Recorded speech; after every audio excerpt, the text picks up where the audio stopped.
Pemain timnas Filipina masih nganggur di Juku Eja. Ada apa dengan Kaiky Linares? Saatnya skuad Bernardo Tavares merotasi lini belakang pasukan Ramang. 4 pemain selalu menjadi pilihan utama yaitu Yuran Fernandes, Safruddin Tahar, Yance Sayuri, dan Erwin Gutawa. Padahal PSM Makassar memiliki satu pemain asing berposisi sebagai bek yaitu Kaiky Linares. Kaiky Linares merupakan pemain timnas Filipina. Sejak didatangkan ke PSM Makassar, Kaiky Linares belum pernah dimainkan di Liga 1. Saat melawan Bali United, Bernardo Tavares memaksakan skuadnya bermain hampir 90 menit. Tavares hanya melakukan satu pergantian di babak kedua, itu pun di lini depan. Tavares memasukkan Everton Nascimento menggantikan Adilson Silva.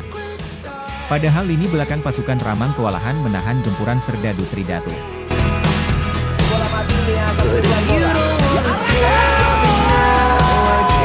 Pengamat sepak bola, Asegaf Razak, melihat ada keraguan dari pelatih tidak merotasi lini belakang.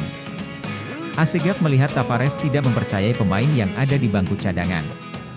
Padahal waktu itu, ada Erwin Gutawa dan Kaiky Linares yang bisa dimasukkan. Mantan pelatih PSM itu menilai, sebuah kerugian mengambil pemain asing namun tidak dimainkan.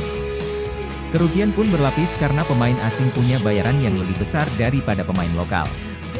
Untuk itu, Tavares harus berani memberikan menit bermain kepada Kaiky Linares agar adaptasi dengan kompetisi lebih cepat. Selain itu, Kaiky Linares bisa saja memberikan dampak positif kepada tim. Ini kan suatu kerugian buat kita ambil pemain asing baru dicadangkan, mahal loh dia, ini keliru kita, ucap Asegaf. Bahwa pelatih tampak ragu-ragu dalam melakukan pergantian. Keraguan itu timbul karena kualitas pemain di lapangan dengan yang ada di bangku cadangan berbeda.